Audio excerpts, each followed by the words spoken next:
What's up guys, my name is Cecil and today I'm doing a review of this bad boy, the DJI Spark.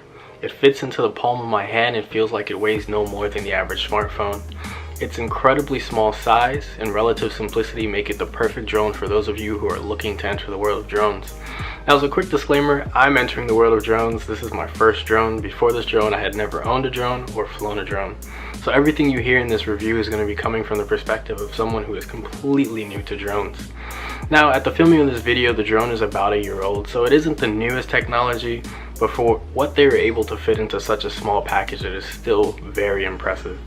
I got this drone in a combo pack that included the drone, 2 batteries, a controller which I highly recommend, a multi-battery charger pack, and a traveling case. The controller I highly recommend because although you can use your phone to fly the drone, you're limited, in my experience, to about 70 feet of range. With the controller, DJI advertises about 1.5 miles of range. I haven't gone that far, so I can't attest to that, but I'm sure it's somewhere in that ballpark. So I'd highly recommend the controller if you plan to go anywhere beyond your backyard or beyond what you could see. This combo pack cost me $4.99 on Amazon, but you can find the drone for about $350 to $400 depending on what retailer you're looking at. With that said, let's get into it. I'm going to break this review into pros, cons, and my overall impressions. Again, all of this is coming from the perspective of someone who has never owned a drone before. To start off the pros, the setup process of the drone did not take too long. It took a little longer than it should have because I have a thing for not reading instructions. I don't know why. I had to watch the YouTube video, but the YouTube video was very clear on how to set it up, and it took all in all about 20 minutes. Next on the pros list is the DJI app that you use to fly the drone. It's marginally intuitive.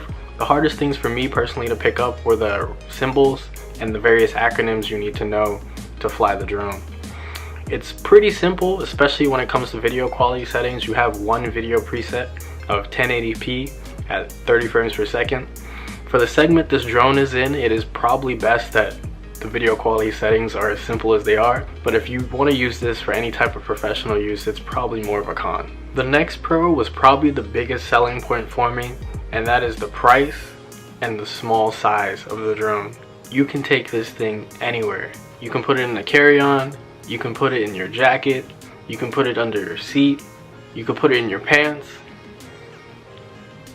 Maybe not your pants, but you get what I mean. It is really portable. It can fit in a lot of places. With that portability comes discreetness, and with that discreetness, it allows you to take this drone to places that an otherwise more capable but larger drone would not allow for.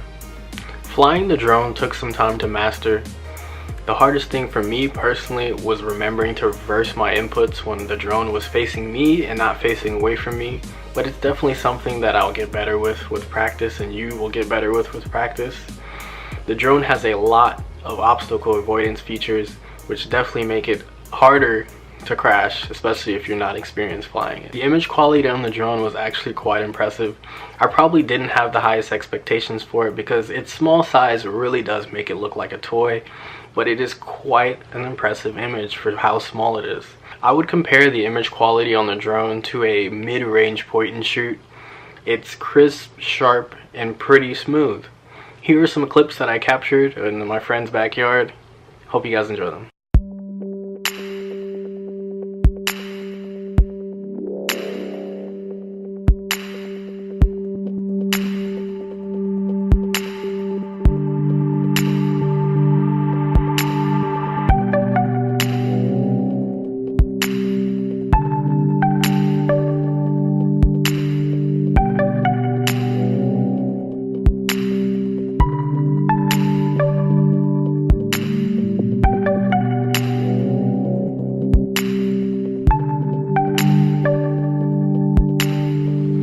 To start off the cons, it would definitely have to be the battery.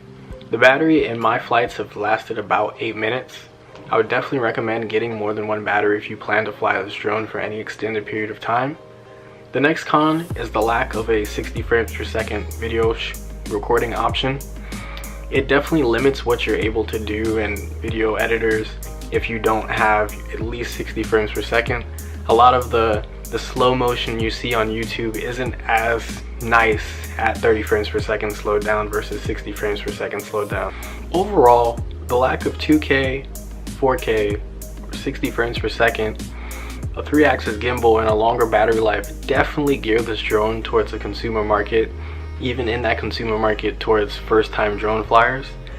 But overall, for $349, it is a great deal. It is a portable drone, has very good image quality for its price. It's small, so you can get those shots that you otherwise couldn't have got with a larger drone.